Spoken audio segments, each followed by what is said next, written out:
إن الحمد لله نحمده ونستعينه ونؤمن به ونتوكل عليه ونعوذ بالله من شرور أنفسنا وسيئات أعمالنا من يهده الله فلا مضل له ومن يضلل فلا هادي له وأشهد أن لا إله إلا الله وحده لا شريك له وأشهد أن محمدا عبده ورسوله أما بعد.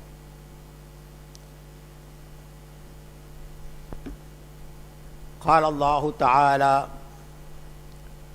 ألم تر إلى الذين خرجوا من ديارهم وهم ألوف حذر الموت فقال لهم الله موتوا ثم أحياهم إن الله لذو فضل على الناس ولكن أكثر الناس لا يشكرون. எல்லாம் வல்ல அல்லாஹு சுப்ஹானஹு வ தஆலாவை போற்றி புகழ்ந்து இறுதி தூதர் முஹம்மது முஸ்தபா ஸல்லல்லாஹு அலைஹி வஸல்லம் அவர்கள் மீது ஸலவாத்தும் சலாமும் கூறியதன் பின், கண்ணியத்துக்குரிய பெரியார்களே, சகோதரர்களே, மாணவர்களே, தாய்மார்களே, சகோதரிகளே, உங்கள் அனைவர் மீதும் அல்லாஹ்வுடைய சாந்தியும் சமாதானமும் உண்டாவதாக. அஸ்ஸலாமு அலைக்கும் வரஹ்மத்துல்லாஹி வபரகாத்துஹு. சென்ற பாடத்தில் சூரத்துல் பக்ராவுடைய 243வது வசனத்தின் விளக்கத்தின் பெரும் பகுதியை பார்த்தோம். அதில்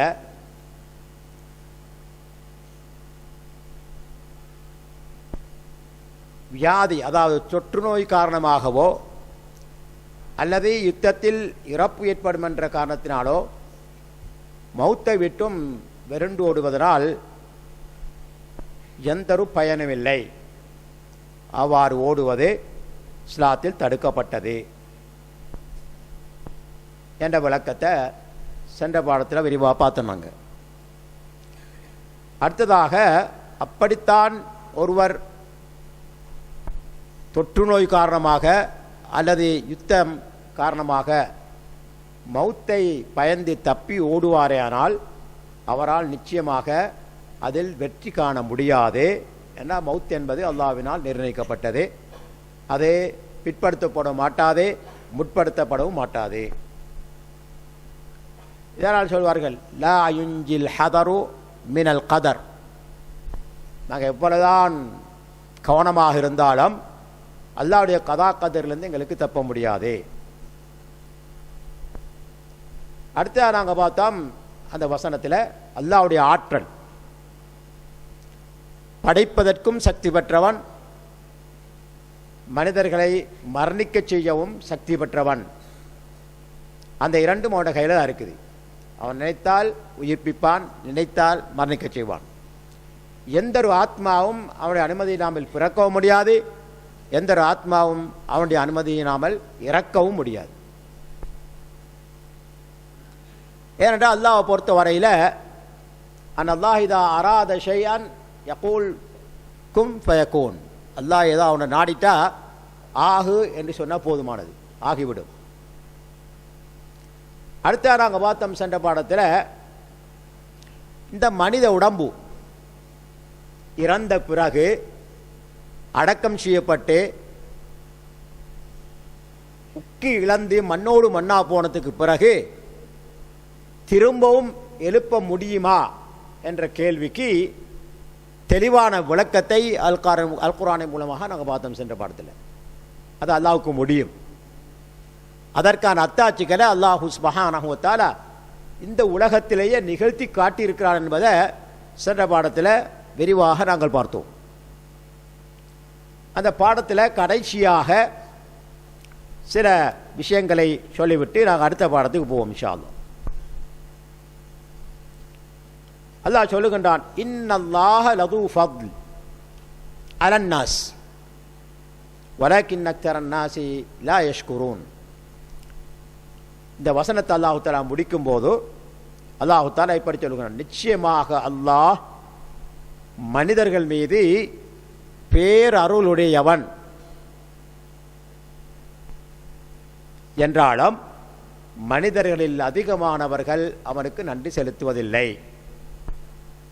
கண்ணியத்துக்குரிய சகோதரர்களே, சென்ற பாடங்களையும் நாங்கள் பார்த்தோம். அல்லாஹ்வுடைய நியாமத்து ஏராளம்.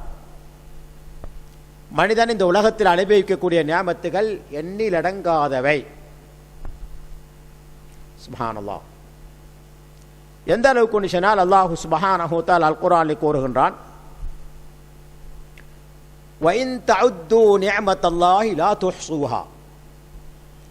அல்லாஹ்வுடைய நியாமத்துகளை நீங்கள் கணிப்பீடு செய்ய அல்லது மதிப்பீடு செய்ய முயற்சித்தால் உங்களால் முடியாது. வமா பிக்கும் மின் நிஅமத்தின் ஃபமின் அல்லாஹ். நீங்கள் அனுபவிக்கக்கூடிய எந்த நிஅமத்தாக இருந்தாலும் கூட அது அல்லாஹ்விடத்திலிருந்து கிடைச்சதான்.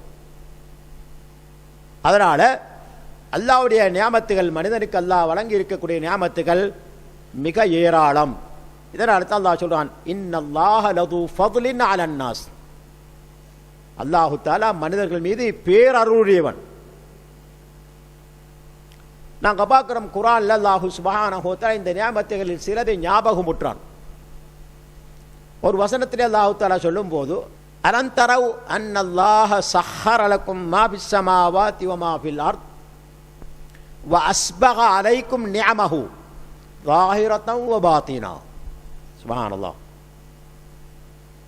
31 அத்தியாயம் 20 வசனம் அல்லாஹ் சொல்லுகின்றான், நீங்கள் பார்க்கவில்லையா இந்த வானம் பூமியில் இருக்கக்கூடிய அனைத்தையும், அன்னல்லாஹ ஸஹ்ஹர லக்கும் மா ஃபிஸ் ஸமாவாதி வ மா ஃபில் அர்த்.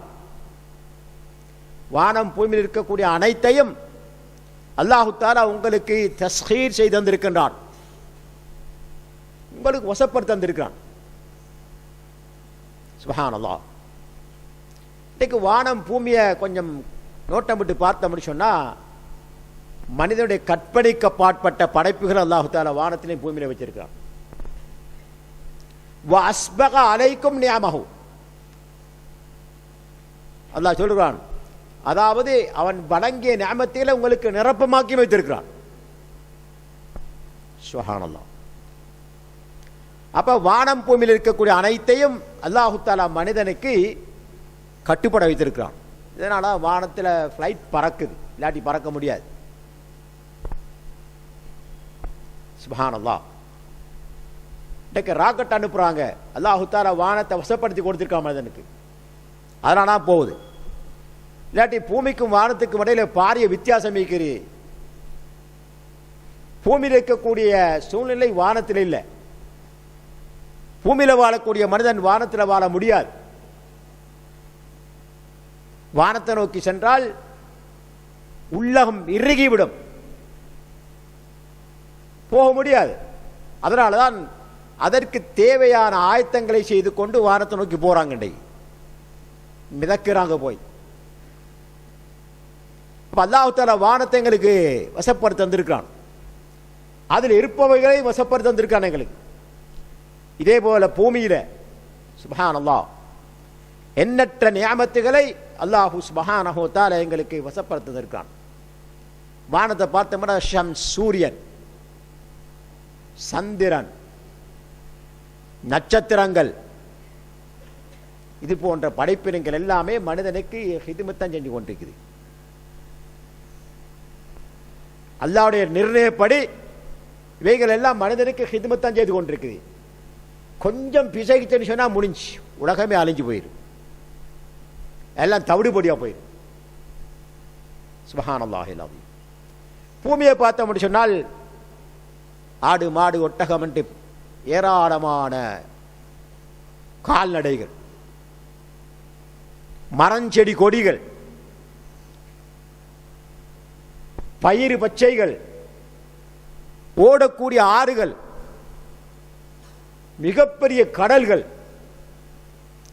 அந்த பூமிக்கு கீழே அல்லாஹ் வைத்திருக்கக்கூடிய உலோகங்கள், இப்படி அடுக்கிக் கொண்டே போகலாம். இந்த பூமியிலையும் அல்லாஹு சுப்ஹானஹு வ தஆலா மனிதனுக்கு ஏராளமான நியாமத்துகளை வசப்படுத்தி கொடுத்திருக்கிறான். அதனால அல்லாஹு தஆலா சொல்றான், அப்படி அலம் தரவ் அன்னல்லாஹ ஸஹ்ஹர லக்கும் மா ஃபிஸ் ஸமாவாதி வ மா ஃபில் அர்த் வ அஸ்பக அலைக்கும் நிஅமஹு. சும்மா சொல்லல, நிரப்பமாக்கி தந்திருக்கிறான். இதே போல எங்களுடைய உடம்பை பார்த்தோமையானால், இந்த பார்க்கக்கூடிய கண் பிடிக்கக்கூடிய கை, நடக்கக்கூடிய கால், சிந்திக்கக்கூடிய மூளை, கிரகிக்கக்கூடிய உள்ளம். சுப்ஹானல்லாஹ். இப்படி ஏராளமான நியாமத்துகளை இந்த உடம்பிலையும் அல்லாஹ் தஆலா வைத்திருக்கிறான். இந்த மனிதனுடைய உடம்பை பார்த்து தான் உலகத்தில் ஏராளமான கருவிகளை கண்டுபிடிச்சிருக்கான் மனிதன். இந்த மனிதனுடைய இயக்கத்தை பார்த்து அந்த அவயவங்கள் எப்படி இயங்குது, அதை எப்படி அல்லாஹ் தஆலா இயக்கத்துக்கு வச்சிருக்கிறான் என்பதை பார்த்து போட்டு இன்றைக்கு உலகத்தில் ஏராளமான கருவிகளை மனுஷன் கண்டுபிடிச்சிருக்கான். இன்றைக்கு நவீன கருவிகள். இப்படி மனிதனுக்கு அல்லாஹ் சுப்ஹானஹு வ தஆலா ஏராளமான நியமத்துகள் வழங்குகிறான். அதிலேயும் மிகச்சிறந்த ஒரு நியமத்தான் இந்த பேசும் ஆற்றல்.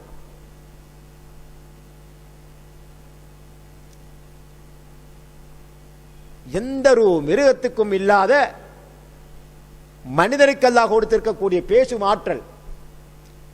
அதைவிட முக்கியம் சிந்திக்கும் திறன், நல்லதை கெட்டதை பிரித்தறிவிக்கக்கூடிய, பிரித்து பார்க்கக்கூடிய ஆற்றல். இப்படி அல்லாஹ்வுடைய நியமத்துகள் ஏராளம். சுப்ஹானல்லாஹில் அஸீம். ஒரே தண்ணீரில் இருந்து, ஒரே இடத்தில், ஒரே பூமியில் நாட்டப்பட்ட மரத்திலிருந்து ஒரே கனி வருகுது. ஒன்று புளிப்பா இருக்குது, ஒன்று இனிப்பா இருக்குது. சுப்ஹானல்லாஹ், சுப்ஹானல்லாஹ். அல்லாஹ் குர்ஆன்ல சொல்றான் இதெல்லாம். இப்படி அல்லாஹ் தஆலா மனிதனுக்கு வழங்கி இருக்கக்கூடிய நியமத்துகள் ஏராளம் ஏராளம். இதை எங்களால மற்றிட முடியா என்றாலும் வலாக்கின் அக்ஸரன் நாசி லா யஷ்குரூன். மனிதர்களில் அதிகமானவர்கள் இதுக்கு அல்லாஹ்வுக்கு நன்றி செலுத்துபவர்களா இல்லை. இந்த வசனம், இந்த ஜும்லா, இந்த வசனம், அதாவது வலாக்கின் அக்ஸரன் நாசி லா யஷ்குரூன் என்ற வசனம் குர்ஆன்ல பல இடத்துல வந்திருக்குது. இன்னொரு அமைப்பு வந்து கலீலும் மின் இபாதிய ஷக்கூர், என்னுடைய அடியார்கள் எனக்கு நன்றி செலுத்துவர்கள் மிகவும் சொற்பம். அப்ப அதிகமானவர்கள் அல்லாஹ்வுக்கு நன்றி செலுத்துவதில்லை என்று அல்லாஹ் சுப்ஹானஹு வ தஆலா இந்த வசனத்தை முடிக்கும் போது இங்கே சொல்வதை நாம் பார்க்கின்றோம். ஆனால் நாங்கள் புரிஞ்சு கொள்ளணும், நாங்கள் எந்த அளவுக்கு அல்லாஹ்வுக்கு நன்றி செலுத்துகிறோமோ அந்த அளவுக்கு அல்லாஹ் எங்களுக்கு அதிகப்படுத்துவான். இது அல்லாஹ்வுடைய வாக்கு. ரப்புல் ஆலமீன் வாக்களிக்கிறான். எப்படி? லைன் ஷகர்தும் லா அஸீதன்னகும். நீங்கள் நன்றி செலுத்தினால், அனுபவிக்கக்கூடிய நியமத்துகளுக்கு நன்றி செலுத்தினால் உங்களுக்கு அதிகப்படுத்துவான். அல்லாஹ்வுடைய வாக்கு இது. அல்லாஹ் ஒரு நாளும் வாக்கு மீற மாட்டான். இன்னல்லாஹ லா யுக்லிஃபுல் மீஆத். வாக்களித்த வாக்கு நிறைவேற்றுவான். லைன் ஷகர்தும் லா அஸீதன்னகும், மறுபுறம் வலைன் கஃபர்தும் இன் அஸாபி லஷதீத். நன்றி செலுத்தின அதிகப்படுத்துவேன், நன்றி மறந்தால் என்னுடைய தண்டனை மிக கடுமையானது என்று அல்லாஹ் சுப்ஹானஹு வ தஆலா எச்சரிக்கையும் செய்கின்றான். ஆகவே இந்த அல்லாஹ்வுக்கு நன்றி செலுத்தக்கூடிய சொற்ப பேரிலேயாவது நாங்கள் ஆகிக்கொள்ள முயற்சிக்க வேணும். சுப்ஹானல்லாஹ். இந்த நன்றி செலுத்துவது என்பது பல அமைப்பில் இருக்குது. இஅ்திராஃப், இந்த நியமத்துகள், ஒரு மனிதன் நான் அனுபவிக்கக்கூடிய நியமத்துகள் என்னுடைய ரப்பாகிய அல்லாஹ்வினால் வழங்கப்பட்டது என்ற அந்த உணர்வு, அதுக்கு நன்றி தான். அதான் ஆக உயர்ந்த நன்றி. ஏன்னா அன்றைக்கு அநேகமானவர்கள் பார்க்குறோம், கொஞ்சம் வசதி வந்துட்டா நான் உழைச்சிட்டு அப்படின்னு சொல்லுவாங்க. நான் பட்ட கஷ்டத்துக்கு எனக்கு கிடைச்சிட்டு அப்படி தான் சொல்லுவான். ரப்புல் ஆலமீன் தான் சொல்ல மாட்டான். சுப்ஹானல்லாஹ். நேற்று ஏழையாக இருந்தவன் இன்றைக்கு பணக்காரன் ஆயிட்டான்னு சொன்னால் அவனுக்கு கிட்ட போகலாம். நண்பன்லாம் மறந்துடுவான், உறவினர்களும் மறந்துடுவான். சுப்ஹானல்லாஹ். இதான் மனிதனுடைய இயல்பு. அல்லாஹு அக்பர். அப்போ இஅ்திராஃப், உள்ளத்தால் ஏற்றுக்கொள்வது, நான் அனுபவிக்கக்கூடிய அத்தனை நியமத்துகளும் ரப்புல் ஆலமீனாகிய அல்லாஹ்வினால் எனக்கு வழங்கப்பட்டதே என்ற உணர்வு, இதான் ஆக முக்கியமானது. இரண்டாவதாக நன்றி செலுத்தல் நாவினால் செய்ய முடியும். அல்ஹம்துலில்லாஹ், அஷ்ஷுக்குருலில்லாஹ். இந்த நாவால வெளிப்படுத்தக்கூடிய ஒவ்வொரு வார்த்தையும், நல்ல வார்த்தையும் அல்லாஹ்வுக்கு நன்றி செலுத்துவதாக அமையுது. அல்ஹம்துலில்லாஹ், அல்லாஹு அக்பர், சுப்ஹானல்லாஹ். நாங்கள் பார்க்குறோம், மிச்சம் இலகுவான ஒரு வார்த்தை, நாவுக்கு சொல்றதுக்கு மிச்சம் இலகுவான வார்த்தை சுப்ஹானல்லாஹி வ பிஹம்திஹி சுப்ஹானல்லாஹில் அஸீம். ஏதா கஷ்டம் இருக்கா சொல்றதுக்கு? ஒரு விடுத்தம் சொன்னால் ஹதீஸில் பார்க்கிறோம், இது அல்லாஹ்வுக்கு மிகவும் விருப்பமானது. ஹபீபத்தானி லிர் ரஹ்மான், அது மட்டுமா வஸகீலத்தானி ஃபில் மீசான், நாளை மறுமையில் நன்மையுடைய தட்டில மிகவும் பாரமா இருக்கும். அல்லாஹு அக்பர். சின்ன ஒரு வார்த்தை, லா சுப்ஹானல்லாஹி வ பிஹம்தி சுப்ஹானல்லாஹில் அஸீம். கடையில் வியாபாரம் செஞ்சு கொண்டிருக்கணும், சுப்ஹானல்லாஹி வ பிஹம்தி சுப்ஹானல்லாஹில் அஸீம். உங்களுக்கு தெரியாது சொல்லுங்க. தஅவுத், நாக்க பழக்கணும், உள்ளத்தை கட்டுப்படுத்தணும். பாதையில் போய்கொண்டிருக்கிறோம், சுப்ஹானல்லாஹி வ பிஹம்தி சுப்ஹானல்லாஹில் அஸீம் சொல்லிட்டு போங்க. வீணான வார்த்தைகளையும் வீணான கதைகளையும் கதைப்பதை விட்டுவிட்டு இப்படி நல்ல வார்த்தையை சொல்வதன் மூலமாக நாளை மறுமையிலே எங்களுடைய நன்மை தட்டை பாரமாக்கலாம். இது ஹதீஸ். அடுத்தது மூன்றாவதாக இந்த அவயவங்களை கொண்டு செயல்படுதல். குர்ஆன் ஓதுறது, ஐவேளை தொழுகை நிறைவேற்றது, சுன்னத்தான தொழுகைகளை நிறைவேற்றது, நோன்பு பிடிக்கிறது, ஜகாத்து கொடுக்கிறது, சதக்கா செய்கிறது, மற்றவர்களுக்கு உதவி செய்கிறது, இந்த அவயவங்களை செய்யக்கூடிய நன்மைகள். இதுவும் அல்லாஹ்வுக்கு செய்யக்கூடிய நன்றி கடன். அப்ப நன்றி கடனை பொறுத்தவரை, சுக்ரை பொறுத்த வரையில் 3 அமைப்பில் வருது. அதில் ஆக முக்கியமானதான் நான் அனுபவிக்கக்கூடிய அத்தனை நியமத்துகளும் என்னுடைய ரப்புல் ஆலமீன் எனக்கு தந்தது என்ற உணர்வு. தப்பித்தவரையாவது ஏண்ட கட்டித்தனத்தார கிடைச்சதுன்னு சொல்றப்படா. அப்படி சொன்னவர்கள் அழிக்கப்பட்டாங்க. காரூன் அதுக்கு உதாரணம் அல்லாஹ் குர்ஆன்ல சொல்றான். மிகப்பெரிய பணக்காரன், அவனுடைய பெருமதியான பொருட்கள் வைக்கப்பட்ட பேழைகள், பெட்டிகள், அதனுடைய சாவிகளை சுமக்கிறதுக்கே பலசாலிகளான ஒரு குழு. அல்லாஹு அக்பர். அப்ப சாவிகளை சுமக்கிறதுக்கே ஒரு பலசாலிகளான குழு வேணும் அப்படி சொன்னா அவன்கிட்ட எவ்வளவு பெரிய செல்வம் இருந்திருக்கும். தங்கம் வேணுமா, வெள்ளி வேணுமா, முத்து வேணுமா, மாணிக்கம் வேணுமா, எல்லாம் இருந்துச்சு. மிக பெரும் செல்வம் தான் காரூன். ஆனால் அவனோட வாயிலிருந்து வார்த்தை என்ன? நான் தேடிக்கொண்டது, இது அல்லாஹ் எனக்கு தந்தது இல்லை, இது நான் என்ன முயற்சியால் செஞ்சு கொண்டது. நீங்கள் பார்க்குறோம், நிறைய வியாபாரிகள் கொஞ்சம் அப்படி முன்னேற்றாங்கன்னு சொன்னால், கொஞ்சம் அப்படி தலையை தூக்கிறாங்கன்னு சொன்னால், கஷ்டப்பட்டு உழைச்சது அப்படின்னா, அட ரப்புல் ஆலமீன் உனக்கு இறக்கமாக தந்தான்னு சொல்லி சொல்ல மாட்டான். சுப்ஹானல்லாஹ். அப்போ என்ன செய்யப்பட்டான் அவன்? காரூன். அவனும் அவனுடைய மாட மாளிகைகளும் அவனுடைய சொத்து அனைத்தும் சேர்த்து பூமியில் ஆழ்த்தப்பட்டார்கள், அழிக்கப்பட்டார்கள். இந்த அழிவு இன்றைக்கு எங்களை கண்கூடாக முன்னால் வராவிட்டாலும் கூட நடந்து கொண்டா நிற்கிற உலகத்தில் நடந்து கொண்டா நிற்காது, எங்கட கண்ணுக்கு தெரியாது. அதனால நாங்கள் அல்லாஹ்வுக்கு நன்றி செலுத்தக்கூடியவர்களாக இருக்க வேண்டாம். இதனால் தான் அல்லாஹ் சொல்லுகிறான், வலாக்கின் அக்ஸரன் நாஸி லா யஷ்குரூன். கொடுத்த நியாமத்துகளை அனுபவித்து கொண்டு எனக்கு நன்றி செலுத்துவர்கள் இல்லை, அது மிகவும் குறைவு என்று அல்லாஹ் சுப்ஹானஹு வ தஆலா சொல்லி காட்டுகின்றான். இப்போ நாங்கள் அடுத்த பாடத்துக்கு வருவோம். 233வது வசனம், சாரி 243வது வசனம்.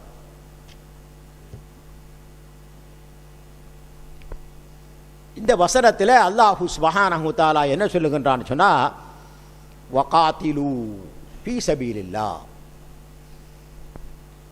வஅலமு அன்னல்லாஹ ஸமீஉன் அலீம். பிரச்சனைக்குரிய ஒரு வசனம். இன்றைக்கு முடியுமான மட்டும் இந்த வசனத்துக்கான தெளிவை நாங்கள் பார்ப்போம் இன்ஷா அல்லாஹ். காத்திலு, போர் செய்யுங்கள். போதுமா? அல்லாஹ் சொல்லிட்டான், அல்லாஹ் கட்டளையிட்டான். இதை தவறாக புரிஞ்சதுனால இன்றைக்கு ஏற்பட்ட விபரீதங்கள் எங்களுக்கு தெரியும். அதனால இதனுடைய விளக்கம் என்ன என்பதை என்னால் முடிந்த மட்டும் உங்களுக்கு தெளிவுபடுத்த முயற்சிக்கிறேன். ஆரம்பமாக ஏன் இந்த வசனத்தை அல்லாஹ் தஆலா அங்கே கொண்டு வந்தான்னு சொன்னால், முன்னாடி நாங்கள் பார்த்தோம், அந்த ஊர்வாசிகள் மௌத்துக்கு பயந்து போகிறதுக்கு 2 காரணங்கள். ஒன்று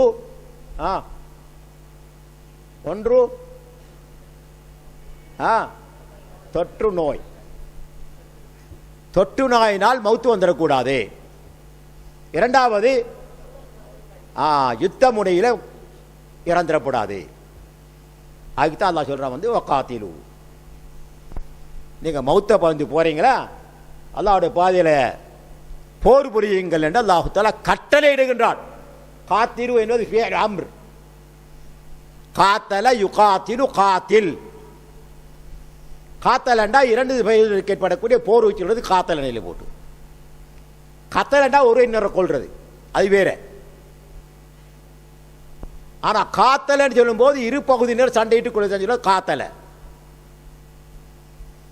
அப்ப வகாத்திலு, போர் புரியுங்கள், அல்லாஹ்வுடைய கட்டளை. இன்றைக்கு எங்க துரதிஷ்டம் இந்த மாதிரியான வசனங்களை தவறாக புரிஞ்சு கொண்டதனால ஏற்பட்ட விபரீதம்.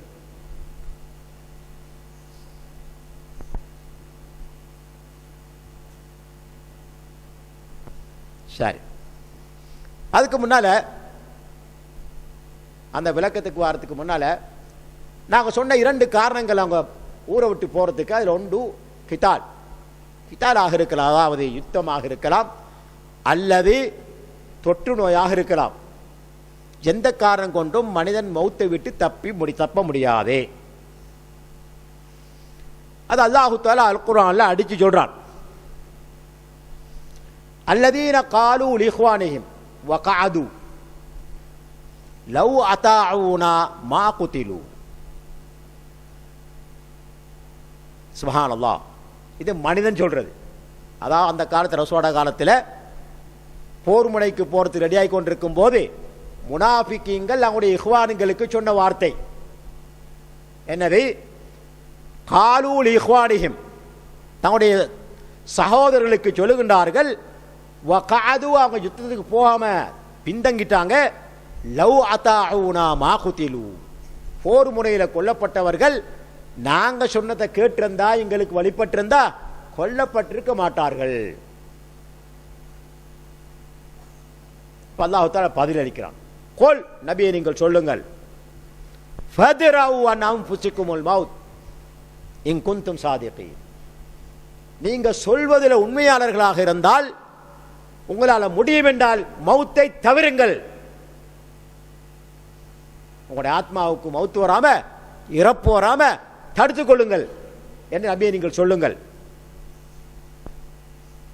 ஐனமா தகூனு யுத்ரிக்குமுல் மௌத் வலவ் குன்தும் ஃபீ புரூஜின் முஷய்யதா, நீங்க எங்கிருந்த போதும் உங்களுக்கென நிர்ணயிக்கப்பட்ட மவுத் கண்டிப்பாக வந்தாகும்.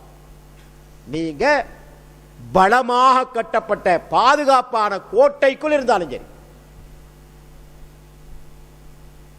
அது தப்பேலாது என்று அல்லாஹு சுப்ஹானஹு வ தஆலா குர்ஆனில் மிகவும் அழுத்தமாக சொல்வதை பார்க்க முடிகின்றது. இதனால மௌத்திலிருந்து யாருக்கும் தப்பிச் செல்ல முடியாது. மௌத்திலிருந்து யாரையும் தப்ப வைக்காது, யாரும் தப்ப வைக்க, எதுவுமே தப்ப வைக்காது. அல்லாஹ்வுடைய அஜல் வந்து விட்டால் லா யஸ்தகிரூன ஸாஅத்தன் வலா யஸ்தக்திமூன், ஒரு நொடிப்பொழுது பிற்படுத்தப்பட மாட்டாது, ஒரு நொடிப்பொழுது முற்படுத்தப்பட மாட்டாது. குறிப்பிட்ட நேரத்தில் மலக்குல் மவுத் வந்து உயிரை கைப்பற்றுவார், தப்ப முடியாது. அடுத்ததாக இந்த வசனத்தில் அல்லாஹ் சுப்ஹானஹு வ தஆலா வகாத்திலு என்று பொதுவாக சொல்லல, போர் புரியுங்கள் மட்டும் சொல்லலை, அதை கைது பண்றான், அதை கட்டுப்படுத்துறான். எப்படி? வகாத்திலு ஃபீ சபீலில்லாஹ். இந்த போர் எங்க இருக்கணும்? அல்லாஹ்வுடைய பாதையில் இருக்கணும், அல்லாஹ்வை திருப்திப்படுத்துவதற்காக இருக்க வேண்டும் என்று அல்லாஹ் சுப்ஹானஹு வ தஆலா அதை கைது பண்றான், அதை மட்டிடுறான். இதனால தன்னுடைய வீரத்தை வெளிப்படுத்துவதற்காக ஒருத்தர் போர் இருந்தால் அது அல்லாஹ்வுக்காக அல்ல, அல்லது தனது இனவாதத்தை வெளிப்படுத்துவதற்காக போர் புரிந்தால் அதுவும் அல்லாஹ்வுக்காக இல்லை, அல்லது பிரபலியத்தை நாடி போர் புரிந்தால் அதுவும் அல்லாஹ்வுக்காக இல்லை, அல்லது பணம் பொருள். இன்னைக்கு நாங்கள் பார்க்குறோம் கூலிப்படைன்னு சொல்லுவாங்க, கூலிப்படை. அவனுக்கு காசை கொடுத்தா இதான் செய்வான். இன்றைக்கு வல்லரசுகள் என்ன செய்கிறேன்னு சொன்னால் அப்படியான படைகளை வச்சு அனுப்பிவிடுறது, காசை கொடுத்தா சரி அவன் எதுவும் செய்வான், அவன் செத்தாலும் அவனோட குடும்பத்துக்கு கிடைக்கும். அப்ப பணத்துக்காக பொருளுக்காக போர் புரிந்தால் அதுவும் அல்லாஹ்வுக்காக இல்லை. ஒன்றுமறியாத அப்பாவிகளை போர் மூலம் கொலை செய்தாலும் இது அல்லாஹ்வுக்காக அல்ல. இந்த வகையில் சில வருடங்களுக்கு முன்னால இந்த ஜஹரான் என்ற பைத்தியகாரன், கிறுக்கன், அறிவிலி, மடையன் இந்த நாட்டை செஞ்ச கொலை ஒரு நாளும் அது இஸ்லாத்துக்காக அல்ல, அல்லாஹ்வுக்காக அல்ல. கோயில்ல கடவுளை வணங்கி கொண்டிருக்கக்கூடிய மக்கள் அப்பாவிகள், அவங்க யாரையும் கொலை செய்யறதுக்கோ அங்க வெட்டுறதுக்கோ குத்துறதுக்கு போகலாங்க. அந்த அப்பாவி மக்களை தற்கொலை குண்டுகளை தாங்கி சென்று கொலை செய்தார்கள் சொன்னால் இது அல்லாஹ்வுக்காக அல்ல. அப்பாவி மக்களை கொள்றதுக்கு இஸ்லாத்தில் அனுமதி இல்லை. இன்ஷா அல்லாஹ் பின்னால விளக்கத்துக்கு வருவோம். நாங்கள் புகாரி முஸ்லிமிலே பதிவாக இருக்கக்கூடிய ஹதீஸில் ஒரு சஹாபி வாரார், நாட்டுப்புறத்து அரபியன் வாரார். வந்து ரசூலோட கேட்கார், அண்ணா அராபியன் அத்தன் நபிய ஸல்லல்லாஹு அலைஹி வஸல்லம் ஃபகால் யா ரசூலல்லாஹ், அல்லாஹ்வுடைய தூதரே, ஒருவன் மகனம்டா பொருள், பணத்துக்காக போராடுறான். இன்னொருவன் அவன் பெரிய வீரன் என்று சொல்லப்படுவதற்காக முகஸ்துதிக்காக போராடுறான். இன்னொருவன் அவனும் யுத்தத்தில் கலந்து கொண்டான் என்பதை காட்டுவதற்காக போராடுகின்றான். லியுரா மக்கானுஹு ஃபில் கிதால். இன்னும் ஒருவன் தன்னுடைய வீரத்தை காட்டுவதற்காக போராடுறான். இன்னொருவன் இனவாதத்தை தூண்டுவதற்காக போராடுகின்றான், ஹமியா. இன்னும் ஒருவன் கோபத்தை அடக்க முடியாமல் போராடுகின்றான். இவர்களில் யார் அல்லாஹ்வுடைய பாதையிலே, ஃபமன் ஃபீ சபீலில்லாஹ் என்று ஒரு நாட்டுப்புறத்து அரபி சஹாபி ரசூலுல்லாஹ் வந்து கேட்கிறார். ரசூல் ஸல்லல்லாஹு அலைஹி வஸல்லம் பதிலளிக்கிறாங்க, வந்து இது ஒன்றுமே அல்லாஹ்வுடைய பாதையில் இல்லை. ஆனால் மன் காத்தல லிதகூன கலிமத்துல்லாஹி ஹியல் உல்யா ஃபஹுவ ஃபீ சபீலில்லாஹ். அல்லாஹ்வுடைய கலிமா உயர்ந்திருக்க வேண்டும் என்பதற்காக எவர் போராடுகின்றாரோ அவர்தான் அல்லாஹ்வுடைய பாதையில் போராடுகின்றார் என்று. மற்ற எல்லாருமே அல்லாஹ்வுடைய பாதையில் போராடவில்லை என்பதை ரசூலுல்லாஹி ஸல்லல்லாஹு அலைஹி வஸல்லம் அவர்கள் அந்த ஹதீஸில் எங்களுக்கு தெளிவுபடுத்துகின்றார்கள். அப்ப கிதால் என்பது அல்லாஹ் இங்கே சொல்லியிருக்கக்கூடிய வகாத்திலு ஃபீ சபீலில்லாஹ், அல்லாஹ்வுடைய பாதையிலே போரிடுங்கள் என்று சொல்லியிருப்பது அது அல்லாஹ்வுடைய கலிமா உயர்த்தியாக இருப்பதற்காக மட்டும்தான் போராட வேண்டும். இந்த அர்த்தத்தில் நிறைய ஹதீஸ்கள் வந்திருக்கின்றன, அதில் சிறப்புகளை பற்றி. எந்த அளவுக்கு சொன்னால், ஒரு யுத்த முனையில் போய் ஒருத்தர் காயப்பட்டு இரத்தம் பீரிட்டோட இறந்தால் நாளை மறுமையில் அவர் எழுப்பப்படும் போது இரத்தம் ஓடிக்கொண்டே இருக்கும். வித்தியாசம் என்ன? அந்த இரத்தத்துடைய வாசனை மிஸ்கை விட சிறந்ததாக இருக்கும். சுப்ஹானல்லாஹ். குல்லுன் யுபாசு அலமா யுக்தம் அலை. எந்த மனிதன் எந்த நிலையிலே மௌத்தாரானோ அதே நிலைமையில எழுப்பப்படுவான். ஒரு ஹஜ்ஜுக்கு போய் தின்னு வருவார். அப்படி ஒட்டகத்தில் போய் கொண்டிருக்கும் போது கீழே விழுந்து கழுத்து முறிஞ்சு மௌத்தா போனார். ரசூல் சொன்னாங்க, வந்து அவரை குளிப்பாட்டுங்க, கபரிடும் போது தலையை மறைக்காம ஈராம் எடுத்து கொண்டிருக்காரு, காலை மறைக்காம அடக்கம் செய்யுங்கன்னு சொன்னாங்க. வஸயுபஅது யௌமல் கியாமத்தி முலப்பியா, நாளை மறுமையில் லப்பைக் அல்லாஹும்ம லப்பைக் லப்பைக் அல்லாஹும்ம லப்பைக் என்று தல்பியா சொல்லிக் கொண்டே எழுப்பப்படுவார். அல்லாஹு அக்பர். இப்படி எந்த மனிதன் எந்த நிலையில மௌத்தாகிறானோ அந்த நிலைமையில தான் நாளை மறுமையில் எழுப்பப்படுவான். தொழுகைகளை பேணி நடக்கக்கூடியவனாக இருந்து மௌத்தானால் அதே நிலையில் எழுப்பப்படுவான். அல்லாஹ்வுக்கு கட்டுப்பட்ட நிலையில் மார்க்கத்துக்கு முரணில்லாத வாழ்க்கை வாழ்ந்தவனாக இருந்தால் அதற்கு அமைவாக எழுப்பப்படுவான். மாறாக போதைகளுக்கு அடிமையாகி போதையிலேயே மரணித்து போனால் போதையிலேயே தான் எழுப்பப்படுவான். விபச்சாரத்தில் மூழ்கி அதிலே இறந்து போனால் அவன் விபச்சாரியாகத்தான் எழுப்பப்படுவான். அநீதி இழைத்தவனாக இறந்தானேயானால் அநீதி இழைத்தவனாகவே எழுப்பப்படுவான். குல்லுன் யுபாது அலாமா யுக்தம் அலை. அங்க இந்த மாற்றம் கிடையாது. அதனால நாளை மறுமையில நாங்களும் தொழுகையாளிகளாக நோன்பாளிகளாக நல்லவர்கள் செய்தவர்களாக நல்ல நிலையில் மௌத்து வந்தவர்களாக எழுப்பப்பட வேண்டும் என்று சொன்னால் ஒவ்வொரு நிமிடமும் சிந்திக்க வேண்டும். எங்களுக்கு தெரியும் அந்த நேரத்தில் மௌத்து வரும் எழுப்போம். இப்படி ஏராளமான ஹதீசுகள். ஒரு ஹதீஸில் பார்க்கிறோம், ரசூலுல்லாஹ் சொல்றாங்க, அதாவது போர் முனையில் இறந்து போனவருக்கு ஷஹீதுக்கு எல்லாமே மன்னிக்கப்பட்டிரும். சுப்ஹானல்லாஹ். அப்ப திடீர்னு ஜிப்ரீல் அலைஹிஸ்ஸலாம் வராங்க, வந்து ரசூலுல்லாஹ்வுக்கு சொல்றாங்க, வந்து இல்ல தெயின் கடனை தவிரன்னு சொல்லுங்கன்னு சொல்லி போட்டு. அப்ப சொன்னவரை கூப்பிடுறாங்க, கூப்பிட்டு சொல்றாங்க இல்ல தெயின் கடனை தவிரன்னு சொன்னாங்க ரசூலுல்லாஹ். கடனுக்கு மன்னிப்பு கிடையாது, அது ஹுக்கூக்குல் இபாத். அல்லாஹ்வுடைய ஹுக்கூக்களை மன்னிச்சிருவான். அல்லாஹ்வுடைய உரிமைகள் மன்னிக்கப்பட்டுரும் ஷஹீதுக்கு. ஆனால் மனிதர்களுடைய உரிமை மன்னிக்கப்பட மாட்டாது. அது நாளை மறுமையில் தீர்க்கப்படும். அங்க போனா பணத்தை கொடுத்து சமாளிக்கலாம், பொருளை கொடுத்து சமாளிக்கலாம், காணி சொத்து கொடுத்து சமாளிக்கலாம். மாறாக நாங்கள் இந்த உலகத்தில் செய்த நன்மைகளைத்தான் எங்களால் அநீதி இழைக்கப்பட்டவருக்கு கொடுக்க வேண்டும். அதான் நாளை தீர்ப்பு, மறுமையில் தீர்ப்பு அதுதான். அதனால கடனை பொறுத்த வரையில் ஹுக்கூக்குல் இபாத், இந்த ஹுக்கூக்கள் மூன்று வகைப்படும். ஒன்று ஹுக்கூக்குல்லா, அல்லாஹ்வுடைய உரிமை. இரண்டாவது ஹுக்கூக்குல் இபாத், மனிதனுக்குரிய உரிமை, மனிதர்களுக்கும் மனிதர்களுக்கும் இடையில் உள்ள உரிமை.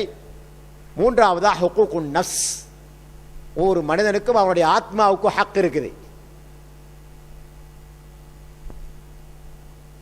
இந்த ஒரு சஹாபிட்ட ஒரு விருந்தாளி வாரார். அப்போ அன்றைக்கு அவரை நல்ல முறையில் கவனிக்கிறார், சாப்பாடு அதெல்லாம் வைக்கிறார். இரவையில் எலும்பி தொலை போகிறார், படுன்னு படுக்க வைக்கிறார். விருந்தாளி வீட்டுக்காரரை படுன்னு படுக்க வைக்கிறார். திரும்ப எழும்புறார், படுக்க வைக்கிறார். இப்போ சஹருடைய நேரம் வந்த நேரத்தில் ரெண்டு பேர் எலும்பி தொழுகிறான். அதுக்கு பிறகு அவர் என்ன செய்கிறாரு, நான் நோம்பு அப்படின்னு சொல்லி போட்டு போயிட்டார். விருந்தாளி சாப்பிட சொல்றார். விருந்தாளி சொல்றார், இல்லை நான் சாப்பிட மாட்டேன்,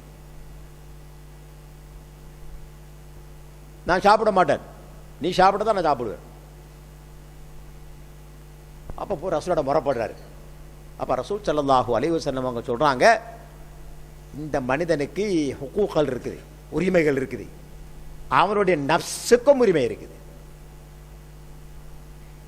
அந்தந்த உரிமைகளை அந்தந்த அமைப்பில் நிறைவேற்ற வேண்டும் என்பதை ரசூலுல்லாஹி ஸல்லல்லாஹு அலைஹி வஸல்லம் அவர்கள் அந்த சஹாபைக்கு உணர்த்துறாங்க. காரணம் என்னென்னு சொன்னால் அவருடைய மனைவி தலை விரித்து போட்டு பரட்டியாக இருக்கிறான். அவருக்கு என்ன எந்த மன ஆசையும் இல்லை, ஆர்வம் இல்லை அப்படின்னு. இவர் நோம்புடிக்கிறதும் இரவிற்கு வழங்குறதும் அவரோட வேலை இல்லை. ஹுகூக் நாளை மறுமையில் விசாரிக்கப்படும். கொல்லுக்கும் ராயன் வ கொல்லுக்கும் மஸ்ஊலுன் அன் ரஅய்யதி. எல்லோரும் பொறுப்புதாரிகள், யாருக்கும் தப்பே இல்லாது. நாளை மறுமையில் அவருடைய பொறுப்பை பற்றி விசாரிக்கப்படுவீர்கள்.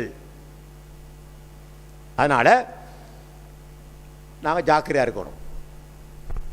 இப்போ நான் ஆரம்பத்தில் சொன்னது போல இந்த ஜிஹாதுடைய சிறப்பு சம்பந்தமாக ஏராளமான ஹதீஸுகள் வந்திருக்கின்றன. ஏராளமான ஹதீஸுகள். அதெல்லாம் எனக்கு சொல்கிற நோக்கம் ஒருத்தர் இல்லை, அதுக்கு ஒரு டைமும் இல்லை. அப்போ நபி ஸல்லல்லாஹு அலைஹி வஸல்லம் அவர்கள் இந்த ஹதீஸில் சொன்னது போல லிதகூன கலிமத்துல்லாஹி ஹியல் உல்யா வஹுவ ஃபீ ஸபீலில்லாஹ் வஹிய ஃபீ ஸபீலில்லாஹ். அல்லாஹ்வுடைய கலிமா உயர்ந்திருக்க வேண்டும் என்பதற்காக எவர் போராடுகின்றாரோ அவர்தான் அல்லாஹ்வுடைய பாதையில் என்று சொன்னதை இதைத்தான் ரசூல் அமல்படுத்தினார். இந்த போரைத்தான் ரசூல் அமல்படுத்தினாங்க. எந்த விதமான அநியாயமான போரிலும் ரசூல் ஸல்லல்லாஹு அலைஹி வஸல்லம் அவர்கள் ஈடுபட்டது கிடையாது. இதனால ஜிஹாத் போர் என்ற வார்த்தைக்கு விளக்கம் கட்டாயம் தேவை எங்களுக்கு. ஆரம்பமாக போர் புரிவதாக இருந்தால், ஜிஹாது செய்வதாக இருந்தால் முக்கியமான 3 அம்சங்கள் தேவை. நல்லா ஞாபகம் கொள்ளுங்க. நான் இதை சொல்றேன், இதோட மனதில் ஆழமா பதியணும். மாணவர்களும் தான். ஒன்று தௌலா இஸ்லாமியா, இஸ்லாமிய ஆட்சி இருக்கக்கூடிய நாடா இருக்கணும். நல்லா விளங்கிக்கொள்ளுங்க. ஜிஹாத் போர் என்ற வார்த்தைக்கு எங்க இடம் இருக்குது? இஸ்லாமிய ஆட்சி கீழே தான். இது முதலாவது அம்சம்.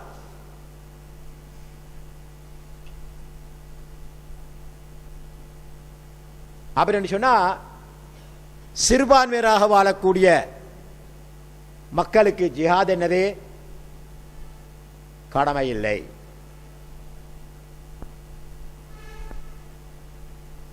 ஜிஹாது கடமை இல்லை. இஸ்லாமிய நாடு இல்லை. இப்போ இலங்கையை பொறுத்த வரையில் இஸ்லாமிய நாடு இல்லை. இங்க முஸ்லீம்கள் போர் புரியணுமா, ஜிஹாது செய்யணுமா? இல்லை, தவறு. ஜிஹாது செய்யறதுக்கு முதலாவது தேவை அந்த நாடு இஸ்லாமிய நாடு இருக்கணும். இது முதலாவது. இரண்டாவதாக இதை கொஞ்சம் தெளிவாக விளங்கப்படுத்தணும்னு சொன்னால், ரசூல் ஸல்லல்லாஹு அலைஹி வஸல்லம் உடைய மக்கா வாழ்க்கை எல்லாருக்கும் தெரியும். 23 வருட வாழ்க்கையில் 13 வருடத்தை கழிச்சாங்க மக்காவில். எப்படி கழிச்சாங்க? சொல்லொன்னா துன்பங்களை அனுபவித்துக் கொண்டு கழிச்சாங்க. ஆனால் அல்லாஹு தஆலா திருப்பி போராடுவதற்கான, ஜிஹாது செய்வதற்கான அனுமதியை வழங்கவில்லை.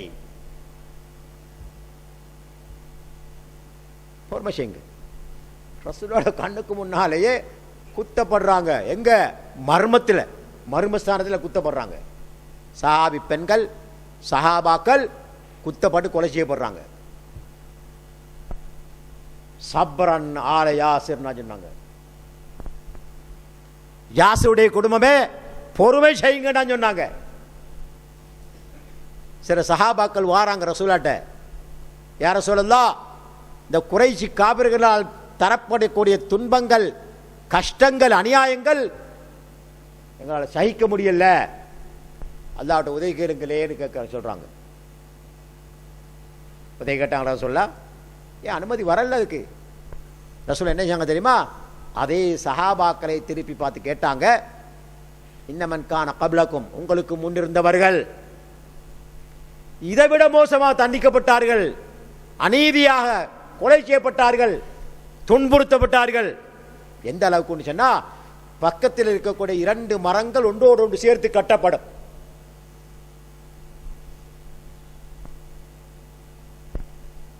அவர்கள் யாரை தண்டிக்க போறாங்களோ அவருடைய வலது கை இன்னொரு ஒரு மரத்தில், இடது கை இன்னொரு மரத்தில், வலது கால் இன்னொரு மரத்தில், இடது கால் இன்னொரு மரத்தில், பின்னர் மரத்தை அவுத்தி விடுவார்கள், 2ஆக பிளந்து போவார்கள். நவுதுபில்லாஹ். அல்லாஹு அக்பர். வாள் கொண்டு அறுப்பார்கள், தலையில வச்சு அறுப்பாங்க, 2 பேர் இழுத்து இழுத்து அறுத்து 2 துண்டாக கீழே விழுவார்கள். ரசூலுல்லாஹ் சொல்றாங்க.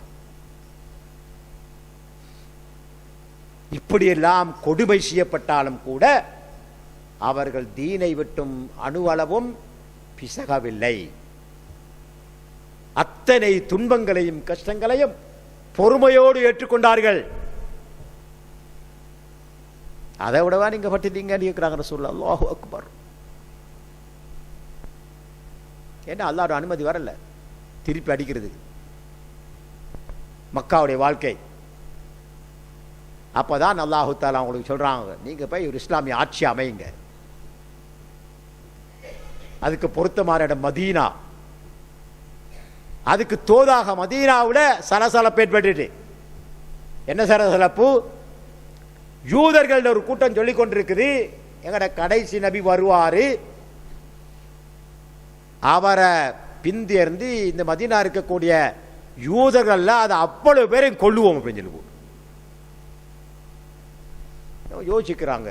கடைசி நபி வந்து என்ன கேள்விப்பட்டு இருப்போம் பார்க்கறதுக்கு அப்படின்னு போட்டு வாராங்க மக்காவுக்கு. ஒரு குறிப்பிட்ட சிலர் வந்து ரசூலுல்லாஹ் சந்திக்கிறாங்க. அவங்க பேசுறது கேட்குறாங்க, மனம் மாறுறாங்க, முஸ்லீம்களை திரும்புகிறாங்க. அங்கே போனது போய் இன்னொரு பெரிய ஒரு கூட்டம் வருது. அதுக்கு பிறகு இன்னொரு ஹஜ்ஜிக்கு பெரிய ஒரு கூட்டம் வருது. இப்படிலாம் வந்து வந்து வந்து இஸ்லாத்தை ஏற்றுக்கொண்டார்கள். பலம் அதிகரித்தது. இப்போ ரசூலுல்லாஹ்வுக்கு சொல்கிறாங்க, நீங்க எங்கள்கிட்ட வந்துருங்க, எங்களுடைய உயிர் உடைமைகளை மனைவி மக்களை எப்படி பாதுகாப்பது எங்களுக்கு கடமையோ அதே போல உங்களை பாதுகாப்போம் என்று உறுதியளிக்கிறாங்க. அப்பவும் அல்லாஹ்வுடைய அனுமதி வரல. இந்த குறைஷி காபிர்களுடைய துன்புறுத்தல் அநியாயம் எல்லை கடந்த போது அல்லாஹ் சுப்ஹானஹு வ தஆலா மக்காவை விட்டு மதீனாவுக்கு ஹிஜ்ரத் போறது ஆரம்பிச்சார். போயிட்டாங்க மக்கா மதீனாவுக்கு. அங்க போய் இஸ்லாத்தை ஏற்றுக்கொண்ட அன்சாரி தோழர்கள் உயிரையும் தியாகம் செய்வதற்கு தயாராக இருந்தார்கள். அவர்களை வச்சு தௌலா இஸ்லாமிய உருவாக்கினாங்க, இஸ்லாமிய ஆட்சி உருவாக்கினாங்க. உருவாக்கி 2 வருஷம் போல உதின லில்லதீன யுகாதலூன பிஅன்னஹும் ظுலிமூ வஅன்னல்லாஹ வஇன்னல்லாஹ அலா நஸ்ரிஹிம் லகதீர். வசனம் இறங்குது. இப்பதான் உங்களுக்கு ஜிஹாது செய்யறதுக்கு அனுமதி வருகிறது.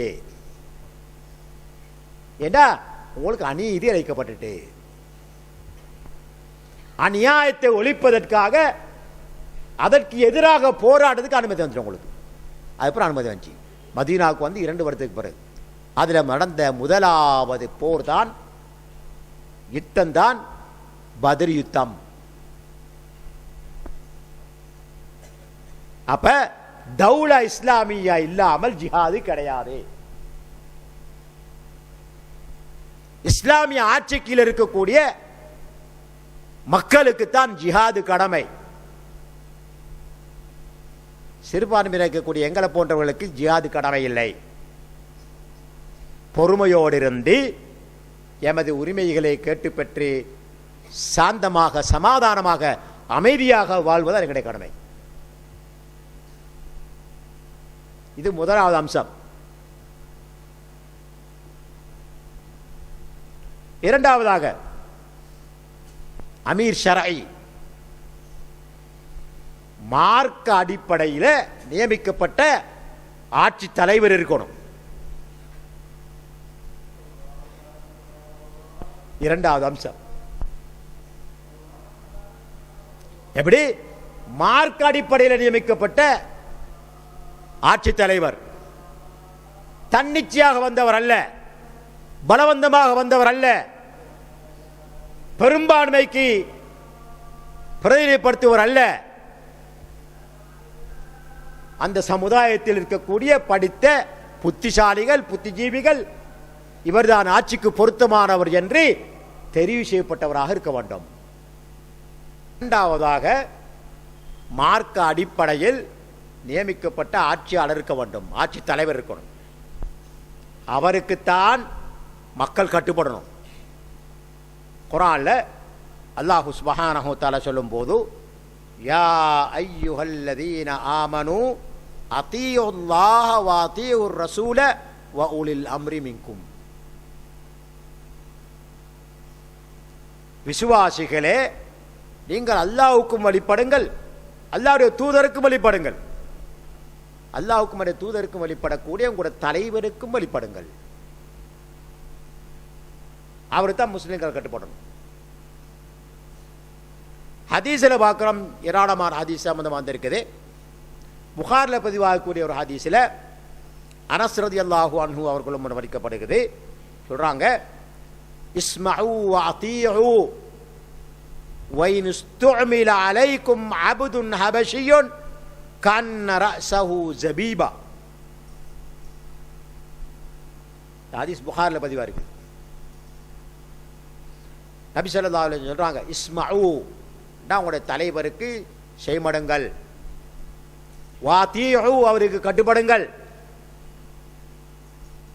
அவர் ஹபஷா நாட்டைச் சேர்ந்த ஒரு கருப்பராக இருந்தாலும் சரி, அவனுடைய அடிமையாக இருந்து விடுதலை செய்யப்பட்டவனாக இருந்தாலும் சரி, அப்துல் ஹபஷி, அவனோட தலையை பார்த்தா ஜபீபா, இந்த முந்திரிக்காய் மாதிரி இருக்கும் அவனோட தலைக்கெல்லாம், பரட்ட முடி, இந்த சுருண்ட முடி, அப்படி இருந்தாலும் கூட நீங்க அவருக்கு கட்டுப்படுங்கள் என்று ரசூலுல்லாஹி ஸல்லல்லாஹு அலைஹி வஸல்லம் அவர்கள் சொல்லுகின்றார்கள்.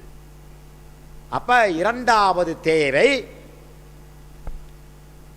இஸ்லாமிய ஆட்சியை ஆட்சி செய்யக்கூடிய சட்டபூர்வமான மார்க்கதியாக நியமிக்கப்பட்ட ஆட்சியாளர், அவருக்குத்தான் கட்டுப்பட வேண்டும். இதைத்தான் ரசூலுல்லாஹி சொல்றாங்க, வஇனிஸ்தும் ஃபிர்தும் ஃபம்ஃபிரு. கட்டுப்பாட்டு, அதாவது ஆட்சியாளர், நீங்கள் எல்லாரும் ஜிஹாதுக்கு கிளம்புங்கன்னு சொன்னா கிளம்பணும். அப்படி இல்லாட்டி ஜிஹாதை பொறுத்தவரையில், போரை பொறுத்தவரையில் இஸ்லாமிய நாட்டில் பரது கிஃபாயா, கொஞ்சம் பேர் அதை செஞ்சாலும் மற்றவர்கள் மீது குற்றம் இருக்காது, ஜனாசா தொழுவ மாதிரி. ஆனால் தேவைப்படுது எல்லாரும் போகணும் அப்படின்னு சொல்லி போட்டு, அப்ப அந்த ஆட்சி தலைவர் சொல்வாரு எல்லாரும் கிளம்புங்க அப்படின்னு சொல்லி போட்டு, அப்ப கட்டாயம் வாஜிப். அப்ப ஆட்சி தலைவர் இஸ்லாமிய அடிப்படையில் நியமிக்கப்பட்டவராக இருக்கணும். அப்பதான் ஜிஹாது செய்யறதுக்கு நாங்கள் ரெடி ஆகலாம். இது இரண்டாவது. மூன்றாவது பலம்.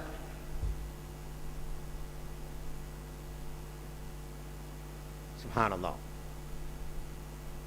இஸ்லாமிய ஆட்சி, அதை ஆட்சி செய்யக்கூடியவர் ஷரியா அடிப்படையில் நியமிக்கப்பட்ட ஆட்சியாளர். மூன்றாவது இவங்களுக்கு தேவைப்படுது பலம். இந்த பலம் இரண்டு வகைப்படும். அந்த ரெண்டிலேயுமே இன்றைக்கு எந்த இஸ்லாமிய நாடும் இல்லை. இன்றைக்கு முதலாவது பலம் குவா மானவியா, கண்ணால பார்க்கிறாது, சரியா, மறைவானது. எப்படி போல அல்லாஹ்வின் மீது அசைக்க முடியாத ஈமான், அல்லாஹ்வின் மீது முழுமையாக தவக்கல் வைக்கக்கூடிய பண்பு, இந்த போர்ல, இந்த ஜிஹாதில் ஈடுபட்டால் அல்லாஹ் தஆலா எங்களுக்கு வெற்றியை தருவார் என்ற நம்பிக்கை, இதான் குவா ஈமானியா. பின்னால சொல்லப்படக்கூடியதை விட இதுதான் மிக முக்கியம். இதனால் உமர் ரலியல்லாஹு அவர்கள் அவனோட ஆட்சி காலத்தில் படைகள் அனுப்பும்போது படை பட்டாளம் தலைவர்களை கூப்பிட்டு சொல்லுவாங்க, நீங்கள் யாரோடு போராடுறீங்களோ அவங்கள்ட்ட தவறு நடக்கிறத விட உங்களில் தவறு நடப்பதை நான் பயப்படுகிறேன்னு சொல்வார்கள். லா ஹவ்ல குவத்த பில்லா. உங்கள்கிட்ட தவறு இருக்க மாட்டா இந்த கூவ ஈமானி இல்லா போயிடும். ஏன்னு சொன்னால் இந்த கூவ ஈமானிய, இந்த கூவ மாணவியா தான் முஸ்லிம்களுக்கு மிக முக்கியமானது.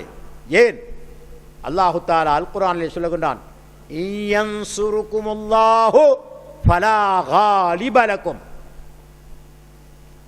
அல்லாஹ் உங்களுக்கு உதவி செய்வானேயானால் உங்களை வெல்ல, உங்களை மிகைக்க யாராலும் முடியாது. இது அல்லாஹ்வுடைய வாக்கு. வையஹ்துல்கும், உங்களை அவன் கைவிட்டு விட்டால், உங்களுக்கு உதவி செய்வதை நிறுத்திவிட்டால், ஃபமன் தல்லதி யன்சுருகும் மின் பாதிஹி, அதுக்கு பிறகு உங்களுக்கு யார் உதவி செய்வது? தோற்று போவீங்க. வஅலல்லாஹி ஃபல்யதவக்கலில் முஃமினூன். எனவே அல்லாஹ்வின் மீது விசுவாசிகள் தவக்குல் வைக்க வேண்டாம். அப்ப குவ ஈமானியா சஹாபாக்கள்கிட்ட தான் இருந்துச்சு. அதனால தான் 313 பேர் எந்த விதமான போராயத்தமும் இல்லாமல் தற்பாதுகாப்பு ஆயுதத்தோடு போயிருந்தவர்கள் சகலவிதமான ஆயத்தங்களோடும் வந்த 1000 பேரை தோற்கடித்து வெற்றி கண்டார்கள். அல்லாஹ்வுடைய உதவி. அதுக்கும் ரசூலுல்லாஹ் எப்படி செஞ்சாங்க?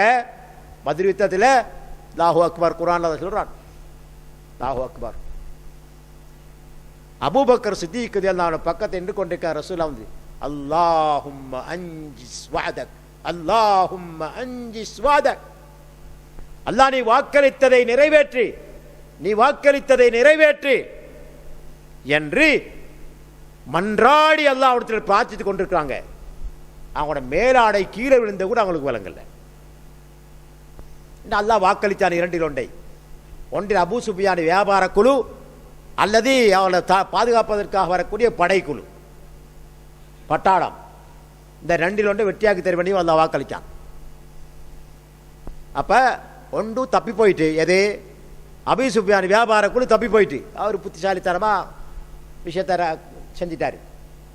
இவங்க எங்களை எதிர்க்க வராங்களா, பறிக்க வராங்களா, அப்படி கடலோரமாக வேற வழியில போய் தப்பி போயிட்டார். இப்ப அவங்களை பாதுகாப்பதற்காக வேண்டி வந்திருந்த 1000 பேர், எல்லா விதமான ஆயத்தங்களும் அவங்கள்ட்ட இருக்குது. மாதக்கணக்கில் கேம்ப் அடிச்சு அந்த யுத்தத்தை தொடர்ற அளவுக்கு வசதி இருந்துச்சு. அவங்களுக்கு ஆயுதங்கள் இருந்துச்சு, பல ஆட்பலம் இருந்துச்சு, எல்லாம் இருந்துச்சு. மாறாக குறைஷி பெண்கள், அழகு மிகுந்த பெண்கள், அவங்களுடைய அழகை காட்டி அவர்களை மயக்கக்கூடிய அளவுக்கு அவர்கள் அழைத்து வந்திருந்தாங்க. பெண்களை கண்டா அந்த காலத்தில் அரபியலுக்கு ஒரு பைத்தியம். சுப்ஹானல்லாஹ். ஆனால் ஈமானிய பலம், குவா மானவியா, சகலதை மிகைக்கக்கூடிய ரப்புல் ஆலமீனின் மீது தவக்குல் வைத்ததனால, அல்லாஹ்விடத்தில் மன்றாடி நீ வாக்களித்ததை நிறைவேற்றி என்று ரசூலுல்லாஹி ஸல்லல்லாஹு அலைஹி வஸல்லம் அல்லாஹ்விடத்தில் மன்றாடியதனால அல்லாஹ் தஆலா வானத்திலிருந்து மலாயிக்காமாறு அனுப்பிச்சான். இது அல்லாஹ்வுடைய உதவி. போர் முனை தடம் புரண்டது. குறைஷி காபர்கள் ஒவ்வொருத்தராக வெட்டப்பட்டு கொலை செய்யப்பட்டார்கள். புறமுது காட்டி ஓடினார்கள். கொஞ்சம் பேர் பயங்கர தோல்வியை சந்தித்தார்கள். பெரும் பெரும் தலைவர்கள் எல்லாம் அந்த யுத்தத்திலே கொல்லப்பட்டு ஒரு கலீபன்னு சொல்லக்கூடிய ஒரு பாலங்கிரத்தில் போட்டு போட்டு கேட்கிறாங்க ரசூலுல்லாஹ் ஓரத்தை நடுக்கொண்டு, ஹல் வஜத்தும் வாத ரப்புக்கும் ஹக்கா, அல்லாஹ் உங்களுக்கு வாக்களிச்சத்தை தந்துட்டானா அப்படின்னு கேட்டாங்க ரசூலுல்லாஹ். அப்ப கூவா ஈமானியா மானவியா இதை எங்களால் பார்க்க இயலாது. தவக்குல் எங்களால் பார்க்க இயலாது. எந்த ரப்பு எங்களுக்கு காத்திலூன் ஜெலு ஏவல் போட்டானோ அவன்தான் உதவி செய்வான் என்ற அசைக்க முடியாத நம்பிக்கை அது உள்ளத்தில் இருக்கு, எங்களுக்கு வெளியே தெரியாது. அதனால் குவா மானவியா. இரண்டாவதாக குவா ஹிஸ்ஸியா, வெளியில கண்ணுக்கு தெரியக்கூடிய உதவி. இந்த பணம் அது 3 வகைப்படும். ஒன்று குவத்து ரிஜால், படை.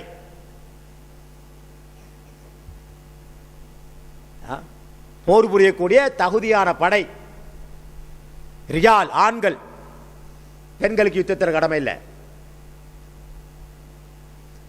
இரண்டாவதாக குவத்து சிலாஹ், ஆயுத பலம். மூன்றாவதாக குவத்துல் மால், செல்வம். இந்த மூன்றும் குவ ஹிஸ்ஸியா, கண்ணுக்கு தெரிகிறது. இன்றைக்கு இருக்கக்கூடிய இஸ்லாமிய நாடுகளை நாங்கள் நோட்டப்பட்டு பார்த்தோமேயானால் இதில் இருக்கிறான் சொல்லி சொல்றது கஷ்டம். அதனால ஜிஹாதுக்கு பயப்படுறாங்க. சரியா? இப்ப குவத்துல் ரிஜால், குவத்துல் ஆயுத பலத்தை பொறுத்தவரையில் அல்லாஹ் குர்ஆன்ல சொல்றான், 8வது அத்தியாயம் 60வது வசனம், வஅய்து லஹும் மஸ்ததஅதும் மின் குவா வமின் ரிபாத்தில் கைல் துர்ஹிபூன பிஹி அதுவல்லாஹி வஅதுவக்கும் வஆகரீன மின் தூனிஹிம். போர் செய்வதற்கு, ஜிஹாத் செய்வதற்கு உங்களால் முடிந்த ஆயத்தத்தை செய்து கொள்ளுங்க, ஆயுத பலத்தை தேடிக்கொள்ளுங்க. அமர் ரிபாத்தில் கைல், அதே போல குதிரைகளை தயார்படுத்திக் கொள்ளுங்க. எப்படியான ஆயுத பலம்? துர்ஹிபூன பிஹி அதுவல்லாஹி வஅதுவக்கும், அல்லாஹ்வுடைய உங்களுடைய விரோதிகளை அச்சமூட்டணும். கேள்விப்பட்டான், இறங்காதே, பயங்கரமான ஆயுதம் இருக்கு அவங்க அப்படின்னு சொல்லி போட்டு பயப்படணும். துர்ஹிபூன பிஹி அதுவல்லாஹி வஅதுவக்கும் வஆகரீன மின் தூனிஹிம், அவர்கள் அல்லாதவர்களையும் அச்சமூட்டக்கூடிய அளவுக்கு இந்த ஆயுத பலம் இருக்க வேண்டும். இன்னைக்கு இஸ்லாமிய ஒருத்தையும் கிடையாது. அதனால குட்டி கொண்டே இருக்கிறான், மண்டையில் சுரண்டி கொண்டே இருக்கிறான்.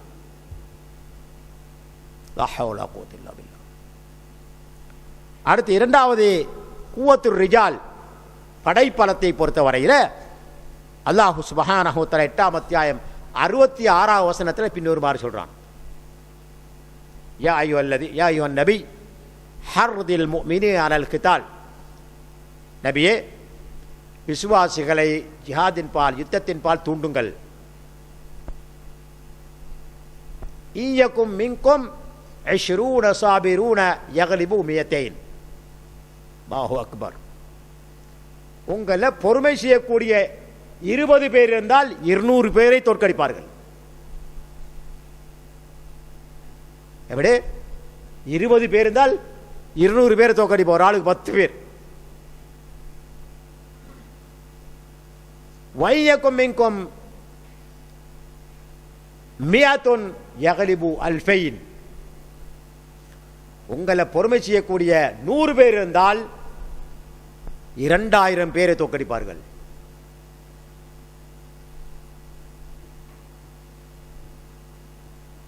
அல்பம் மினல்லதீன கஃபரு பிஅன்னஹும் கௌமுன் லா யஃப்கஹூன், நிராகரிக்கக்கூடிய மக்கள், அவங்களுக்கு இதில் எந்த மாதிரி விளக்கமும் இல்லை என்று அல்லாஹ் சொல்றான். இப்போ கொஞ்சம் காலம் போனதுக்கு பிறகு திரும்ப அல்லாஹ் தஆலா வசனம் இருக்கிறான். என்ன வசனம்? அல் ஆன ஹஃபஃபல்லாஹு அன்கும் வஅலிம அன்ன ஃபீக்கும் தஅஃபா. இப்போ அல்லாஹ் தஆலா உங்களுக்கு இலகுவாக்கிட்டான். ஏன்னா உங்கள்கிட்ட பலஹீனத்தை அல்லாஹ் கண்டுட்டான். யாரை பார்த்து சொல்றது? சஹாபாக்களை பார்த்து சொல்றது. அல்லாஹு அக்பர். உங்கள்கிட்ட பலஹீனத்தை கண்டான், அல்லாஹ் தஆலா உங்களை இலகுபடுத்தினான். இப்போ உங்களில் பையக்கும் மின்கும் மியத்துன் சாபிரத்துன், 100 பொறுமை செய்யக்கூடியவர்கள் இருந்தால் யகலிபு மியத்தைன் 200 பேரை மட்டும்தான் தோக்கடிப்பாங்க. 1க்கு 2, 1க்கு 10 இருந்தது 1க்கு 2 மாற்றப்பட்டு இலகுவாக்கப்பட்டு வையக்கும் மின்கும் அல்ஃபுன் யகலிபு அல்ஃபைன். அங்கே 200 பேர் இருந்தால் 1000 பேரை தோக்கடிப்பாங்க. இங்கே 200 பேர், இந்த 1000 பேர் இருந்தால் 2000 பேரை மட்டும்தான் தோக்கடிப்பாங்க.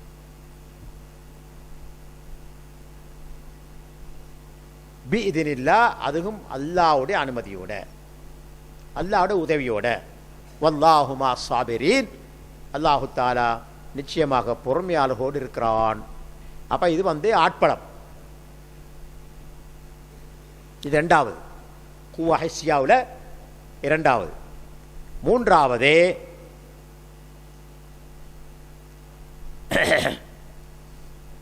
குவத்துல் மால், செல்வம்.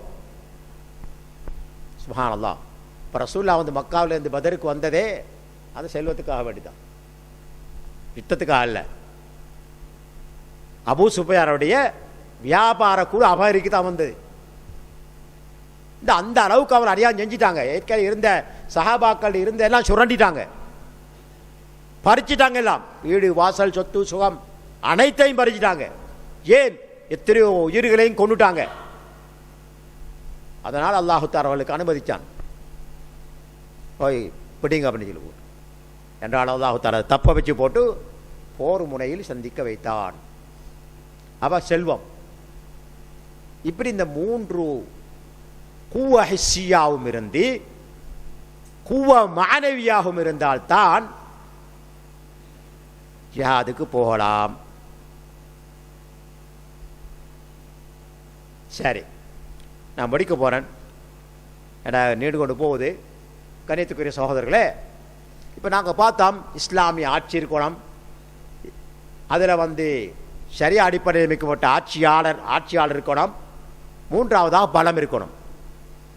இப்படி இருந்தாலும் கூட இந்த 3மே எல்லாமே சம்பூர்ணமாக இருந்தாலும் கூட அந்த நாடுகளுக்கு நினைச்சபடி யுத்தம் செய்யலாம், போர் புரியலாம். இன்றைக்கு உலகத்தில் நடந்து கொண்டிருக்கக்கூடிய போர்களை போல பார்க்குறோம். ஈராக்கில் அது இருக்குது இது இருக்குன்னு சொல்லி போட்டான், அநியாயமாக போர் தடுத்தான், ஈராக்கை சேர்ச்சி போட்டான். சுப்ஹானல்லாஹ். இது போல இன்றைக்கு உலகத்தில் நிறைய நடக்குது. இன்றைக்கு அல்லாஹு அக்பர். உக்ரைன் எடுத்துக்கொண்டா எவ்வளோ பெரிய நாடு, சரியா? அவங்க நினைச்ச முப்புக்கு அவங்களோட சண்டித்தனத்தை காட்டி கொண்டிருக்கிறாங்க.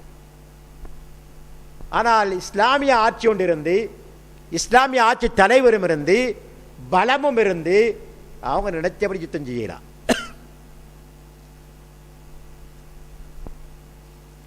அதற்கென நிறைய ஷுரூத்துகள், நிபந்தனைகள், அதற்கென நிறைய நிதாம்கள், ஒழுங்குகள், இதுகளெல்லாம் சென்ற பாடத்தில் 190வது வசனம், 91வது வசனம், 92வது வசனம் தஃப்சீரில் சூரத்துல் பக்ராவில் 190, 91, 92 அங்கேயும் இதான் சொல்லப்படுது. வகாத்திலு ஃபீ சபீலில்னு ஆரம்பிக்குது, அல்லாஹ்வுடைய பாதையில் போர் புரியுங்கன்னு ஆரம்பிக்குது. அந்த வசனங்களுக்கு விளக்கம் சொல்லும் போது இதை விட விரிவாக நினைக்கிறேன் 10 அமைப்புகள், 10 அமர்வுகளில் இதற்கான விளக்கத்தை நான் சொல்லிக்கிறேன். திரும்ப எனக்கு சொல்லிக் கொண்டிருக்கல, அது தேவையானவர்கள் அதை மெட்டி பார்த்துக்கொள்ளலாம். அதில் ஜிஹாத் எப்படி வந்துச்சு, அது இஸ்லாத்துக்கு முந்தி, அதாவது ரசூல் ஸல்லல்லாஹு காலத்துக்கு முந்தி இருந்த மக்கள்கிட்ட இருந்துச்சா, அது எப்படி நடந்துச்சு, இதெல்லாம் விளக்கமாக சொல்லிக்கிறேன். அதுக்கான நிபந்தனைகள் என்ன, அதுக்கான ஒழுங்குகள் என்ன, இவர்கள் அனைத்துமே விரிவாக என்னால் முடிந்த மட்டும் விளங்கப்படுத்திக்கிறேன், சொல்லிக்கிறேன். அதனால் இப்போ அதில் அவனுக்கு சொல்லிக் கொண்டுக்க நேரமில்லை. என்றாலும் கண்டித்துக்குரிய சகோதரர்களே, உங்களுடைய கவனத்துக்கு முக்கியமான சில விஷயங்களை சொல்லி போட்டு நான் முடிக்க போகிறேன். எப்போ ஒரு இஸ்லாமிய நாடு, இஸ்லாமிய ஆட்சியாளர் இருந்து பலமும் இருந்து யுத்தத்தை தொடுக்கலாம் என்று சொன்னால் பின்வரும் அமைப்புகளில் மட்டும்தான். இஸ்லாத்தில் வம்பு சண்டை கிடையாது. எங்கள்கிட்ட இஸ்லாமிய ஆட்சி இருக்குது, எங்கள்கிட்ட இஸ்லாமிய ஆட்சியாளர் இருக்கிறாரு, எங்கள்கிட்ட பலம் இருக்குது என்பதற்காக இன்னொரு நாட்டின் மீது போர் தொடுக்க முடியாது. அல் குர்ஆனில் அல்லாஹு தஆலா சொல்கின்றான், இது 190 வசனம், முந்தின பாடத்தில் இருந்தது. வகாத்திலு ஃபீ ஸபீலில்லாஹி அல்லதீன யுகாத்திலூனகும், உங்களோடு யார் சண்டைக்கு வருகின்றார்களோ, வம்பு சண்டைக்கு வருகிறார்களோ, அவர்களோடு தான் நீங்க போராடணும். வலா தஅதது, நீங்க அடந்தேற வேண்டாம், எல்லை மீற வேண்டாம். இன்னல்லாஹ லா யுஹிப்புல் முஅ்ததீன், அப்படி எல்லை மீறுவோரை, அடந்தேறுவோரை, அடாவடித்தனம் பண்ணுவோரை, சண்டித்தனத்துக்கு போவோரை அல்லாஹ் நேசிப்பதில்லை. அப்ப வம்பு சண்டை இஸ்லாத்தில் கிடையாது. இரண்டாவது, முன்னால் சொல்லப்பட்ட இஸ்லாமிய நாடு, இஸ்லாமிய ஆட்சி, இஸ்லாமிய ஆட்சியாளர், பலம் எல்லாம் இருந்து இன்னொரு நாட்டவர்கள் அல்லது நிராகரிக்கக்கூடிய காபிர்கள் அந்த நாட்டில் இருக்கக்கூடிய முஸ்லிம்களை பலவந்தமாக வெளியேற்றினால் அப்ப ஜிஹாத் அவங்களுக்கு கடமையாது. இப்ப பலஸ்தீனத்தில் நடக்கிறது போல. இது அல்லாஹு தஆலா அல் குர்ஆன்ல வக்துலூஹும் ஹைது தகிஃப்துமூஹும் வஅக்ரிஜூஹும் மின் ஹைது அக்ரஜூக்கும் வல் ஃபித்னத்து அஷத்து மினல் கத்ல், அவர்களை கண்டடங்கெல்லாம் நீங்கள் வெட்டுங்கள், உங்களை அவர்கள் வெளியேற்றியது போலே அவர்களையும் வெளியேற்றுங்கள். ஏனென்றால் இது ஒரு ஃபித்னா, இது ஒரு ஃபித்னா. கொலை செய்வதை விட இந்த ஃபித்னா பாரதூரமானது. சொல்லிட்டு வலா துகாத்திலூஹும் இன்தல் மஸ்ஜிதில் ஹராம். அப்ப இந்த வசனம் யாரை சொல்லுது? மக்காவில் நடந்த யுத்தத்தை சொல்லுது.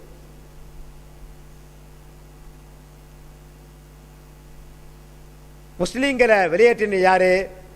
மக்கா காபிர்கள். அவங்க எப்படி அவங்க நாட்டிலிருந்து வெளியேற்றாங்களோ அதே போல அவங்கள வெளியேற்றுங்க, அப்படித்தான் சொல்லுது. அவங்களோட போராடுங்க, கண்ட இடத்துல விட்டுங்க என்று அல்லாஹ் சொல்றான். இது எங்க? மக்காவுல அநீதி இழைக்கப்பட்ட மக்களுக்காக வந்தது, குறைஷி காபிர்களுக்கு எதிராக வந்தது. இதை கொண்டு போய் இன்றைக்கு ஸ்ரீலங்காவில் இருக்கக்கூடிய மக்கள்கிட்ட ஒப்பிட்டு பார்த்தோம்னு சொன்னா இது முட்டாள்தனம், இது முட்டாள்தனம்.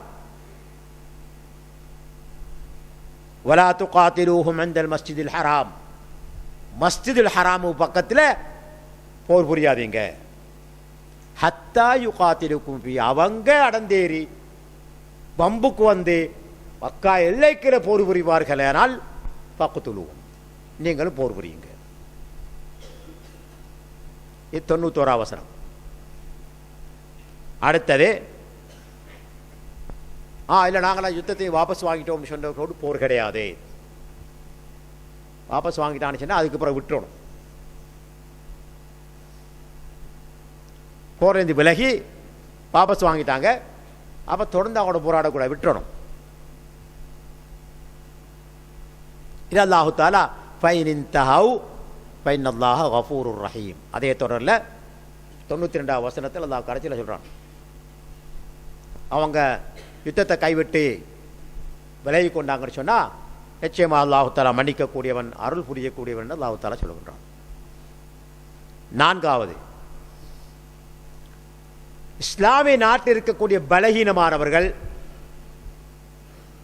பெண்கள், குழந்தைகள், சிறுவர்கள், இவர்களை அநியாயமாக வெளியேற்றினால் அவர்களை எதிர்த்து போராடுவது கடமை.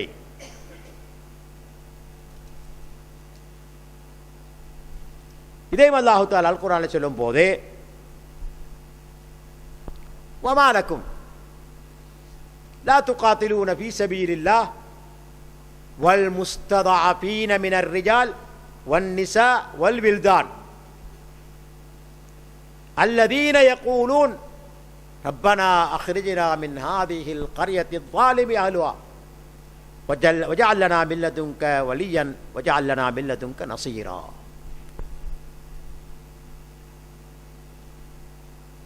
அநியாயம் செய்யப்பட்ட ஆண்கள், பலகீனமான ஆண்கள், முஸ்ததாபீன், பெண்கள், சிறுவர்கள்,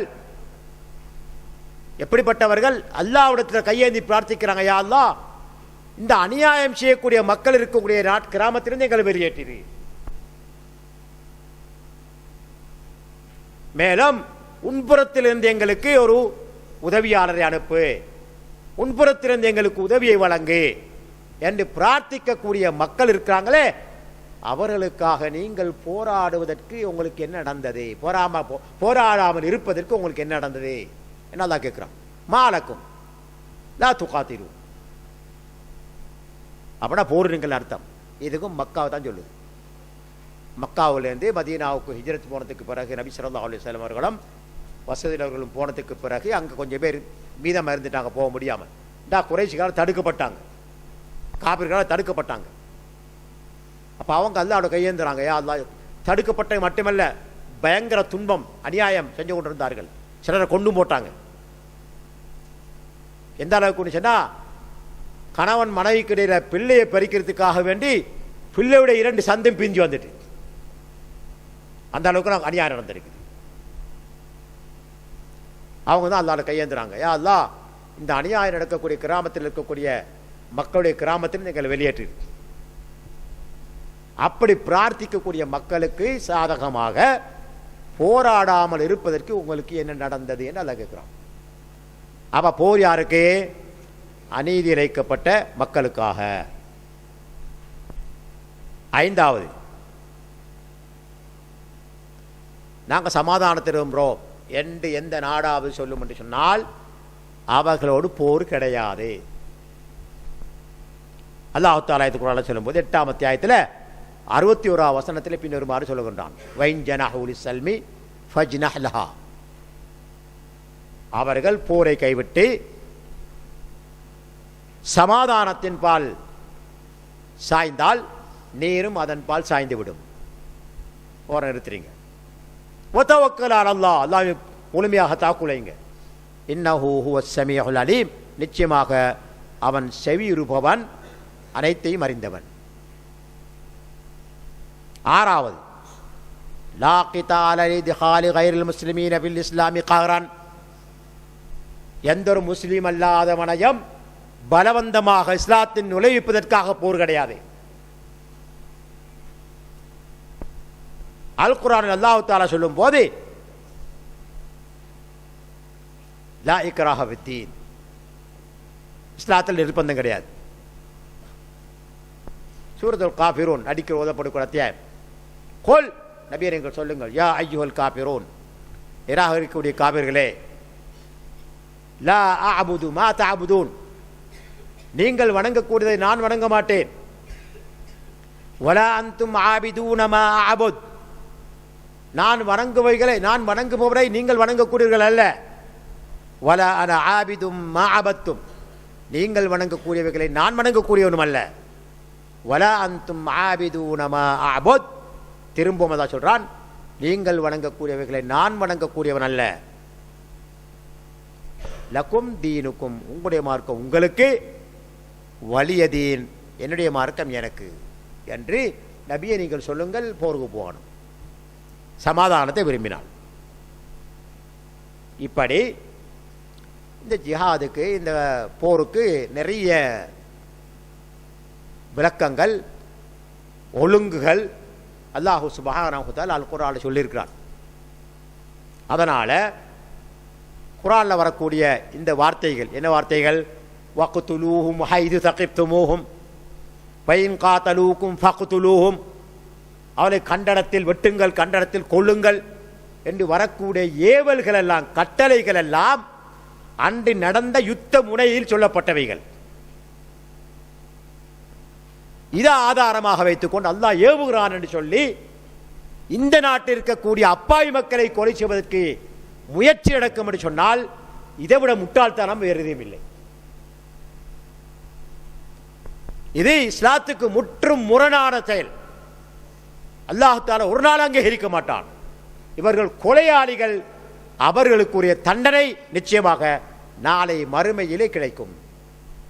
மாறாக இந்த வசனங்களுக்கு விளக்கம் கண்டிப்பாக நாங்கள் தெரிஞ்சு கொள்ள வேண்டும். அதனால கண்ணியத்துக்குரிய சகோதரரின் நோக்கம் என்னென்னு சொன்னால், ஜிஹாத் போர் என்பது 3 அம்சங்களை உள்ளடக்கிய நாட்டுக்குத்தான். ஒன்று இஸ்லாமிய நாடாக இருக்கணும், இரண்டாவது ஆட்சியாளர் முஸ்லீமாக இருக்கணும், மூன்றாவது பலம் இருக்கணும். இந்த 3 இருந்தால் தான் ஜிஹாத் போர். இலங்கையை பொறுத்த வரையில் இங்கே இஸ்லாமிய ஆட்சி கிடையாது, இங்கே இஸ்லாமிய ஆட்சியாளரும் இல்லை. நாங்கள் இருக்கிறது 110 பேர்,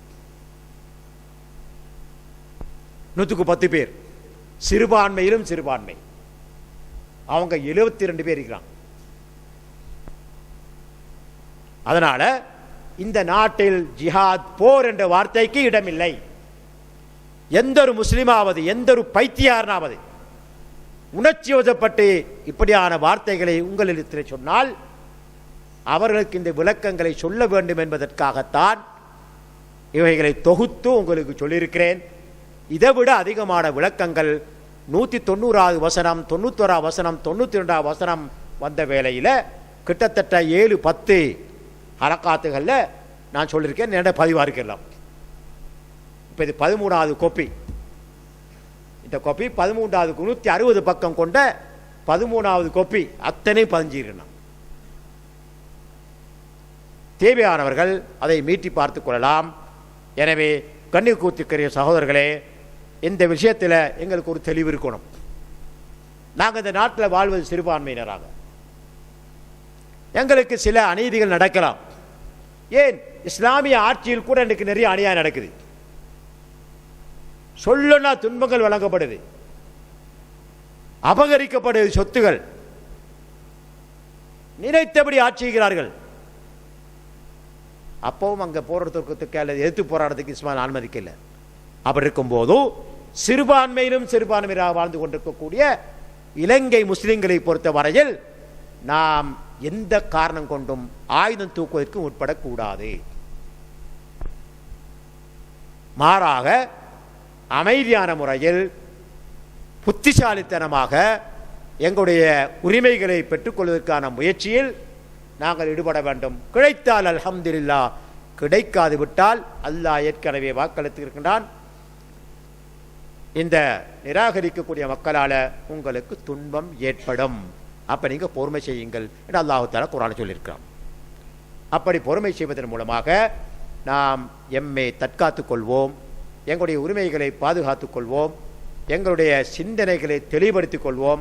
எல்லாம் வல்ல அல்லாஹ் சுப்ஹானஹு தஆலா இதில் எங்களுக்கு ஒரு தெளிவான விளக்கத்தை தந்து அமைதியாக சமாதானமாக இந்த நாட்டிலே பெரும்பான்மை சமூகத்தோடு ஒற்றுமையாக வாழக்கூடிய ஒரு வாய்ப்பையும் வசதியையும் தந்தருள்வானாக என்று கேட்டு விடைபெறுகின்றேன். வாஹிர் தாவானா அல்ஹம்துலில்லாஹி ரப்பில் ஆலமீன்.